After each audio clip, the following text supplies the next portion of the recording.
So now it started out as a war of words between Shakur Stevenson and Cameron and Mase. When Cameron and Mase voiced their opinion on the fight last weekend that Shakur Stevenson had, he won by unanimous decision, but it was very boring. Fighters from all over the world was voicing their opinion. They said that the fight was boring.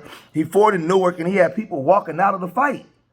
People from his own hometown was walking out. He even got booed in his own hometown. So now Cameron and Mase voiced their opinion on it, and Shakur took the Twitter or X, whatever they call it now, and was Twitter fingering for like 2 hours, going back and forth with Cameron and Mase and saying all kinds of stuff. So Cameron and Mase on their show the next day, they voiced their opinion. They got after it, right? And now it's went viral. All the blogs is picking it up. It's in all the all the places all over social media is talking about it, right?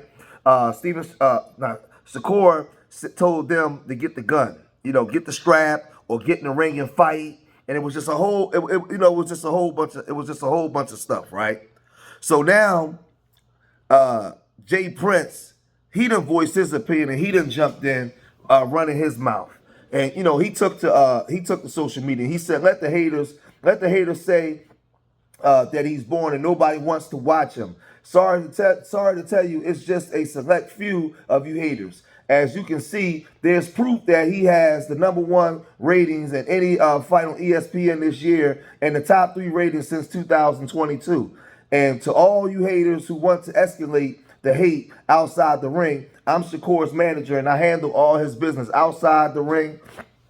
Outside the ring. In other words, Cam and Mase, I will fade all his shots and take all his bets. And like I said, the worst thing that OG did was start running his mouth on social media. He just should have shut up and just been the OG. Because now with social media, anybody can disrespect you. He just lost all his OG card. Nobody's going to ever respect him, and I'll explain that. But let's listen to the response that Cameron and Mase had, and we'll come right back. Chill, killer. I got this one. I got this one. All right, go ahead. I got this one. You gonna take all his fades and take all his shots and you handle everything out the ring. All right. So then we talking to you then, all right? We starting with you. Since you the big homie, we starting with you. That's how it goes around here. I want to just start off by saying you are so lacking self-awareness. Like when you give such a lackluster performance and then you think you can make threats to people because you gave a lackluster performance, pause. You don't have the right to tell me what I should like or to tell Cam what he should like. That's not your place. Like, art is subjective, right? So if art is subjective and I don't like something, you can't really get mad at us because we don't like something. And you're standing there with two Hall of Fame boxers that are constantly letting their hands go. So I think is crazy that Andre Ward let his hands go. Terrence Crawford definitely let his hands go. And then you walk out with these boxers and you don't tell the next guy to let his hands go. This is a lapse of judgment. And I'm going to tell you another thing. When you're dealing with older people, they're the last to know that things have changed. We not your little niggas. Like, the way you talking, I don't get what you mean. We're not your little niggas. Like, for real. All that big homie stuff, that's for little niggas. Little niggas have big homies. We're not little niggas, so we don't even respect big homies. I know Killer doesn't. And for me, I never respected niggas in the streets. That's why I always got the problems I got. Niggas would tell me, Mase, chill. No, chill for what? Who is this nigga? That's how I feel listening to this, man. Like, I want to respect you, but I can't. And I'm going to tell you why. Because if I got a little, like the dudes that raised me, if I was out of pocket, they would tell me I'm out of pocket. They wouldn't let me put them on a crash out mission. They would say, yo, Mase, listen. Mm-hmm. Around here, we don't send niggas to do nothing for us. We don't pay niggas to handle our problems. Mm-hmm. You got to put in your own work around here, Lord, man. That's what you were supposed to tell them. You can't go out here and talk crazy and then send me on a mission. Mm-hmm. Nah, this is where the game got messed up. When young niggas started sending old niggas out, and just because this little ignorant nigga got a few dollars, he make all of you that's supposed to be real run after his mission. Mm. This is a problem, Jay Prince. And I'm going to tell you like this. If you're 60 years old and you trying to be a street nigga, you failed. You failed. You failed. You failed. I'm telling you this. And I stand, my name is Mase. I stand by this message. See? That's the murder unit. That's what I'm talking about with you right there. That's what I'm talking about right there.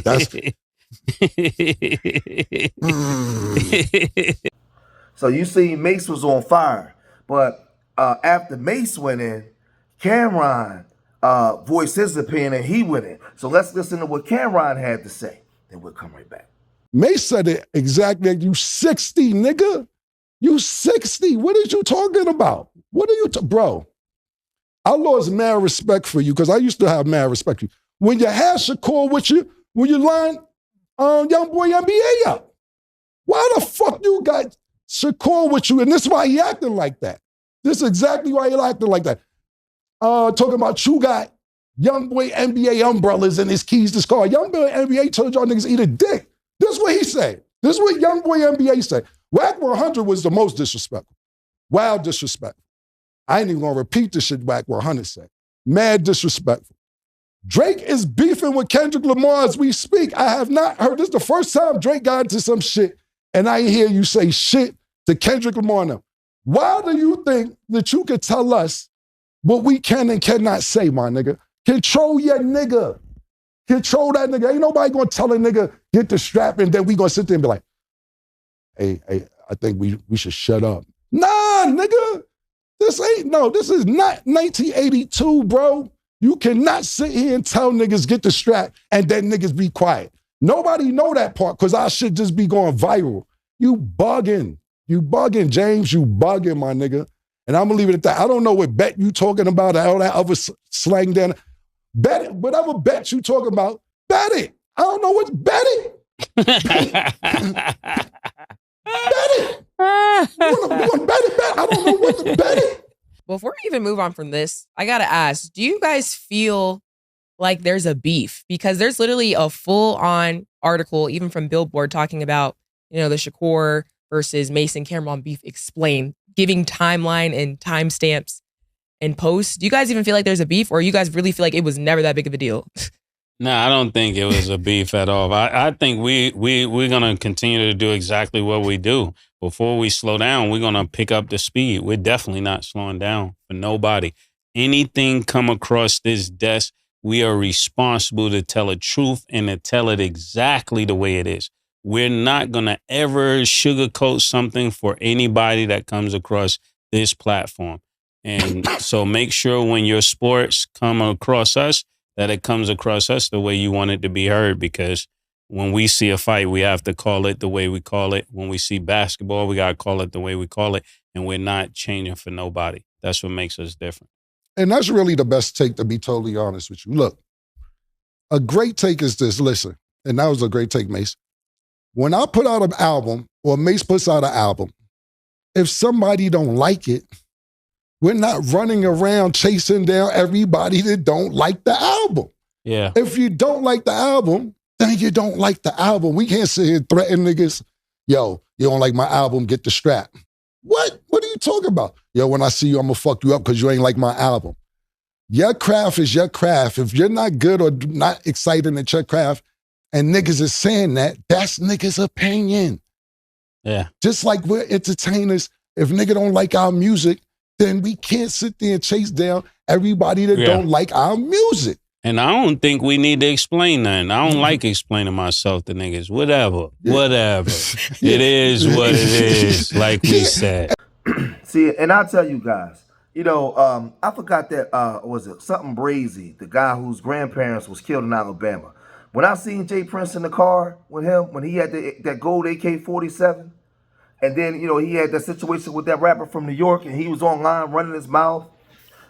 He did the situation with Drake, with Cash Money. He talking about that bad news. And, man, listen, ever since he went online running his mouth, had he just be quiet and let other people speak for him, and he remained the OG, his legend and his lore would still be strong.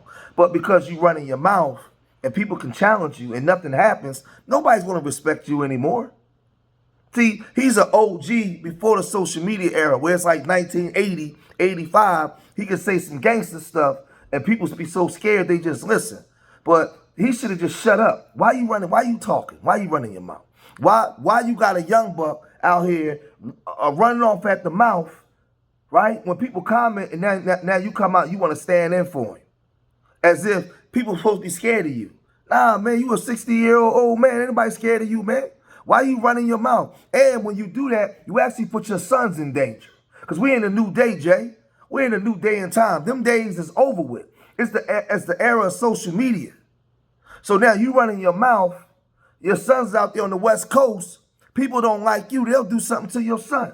Because you don't know how to get offline and shut up.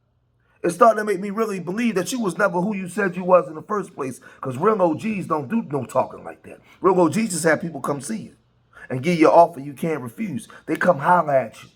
They don't do all that talking. You taking all shots and all bets. What the hell that's supposed to mean? Then you're not talking to some little niggas, some kids. They 50-year-old grown men. They're not trying to hear that. Again, this is the problem going on now with this social media, man. Everybody's become social media whores, and they'll do anything for clicks. That boy running around reckless, running his mouth, not showing up to the performance that he should, people voicing their opinions, and here you go as the big homie, jumping in it instead of checking the young buck. Man, listen, I'm going to cut this video short here. Let me know what you guys think, man. Subscribe to Street Media TV. Leave your comments in the comment section, man. Remember, I love y'all. Till the next time. Peace.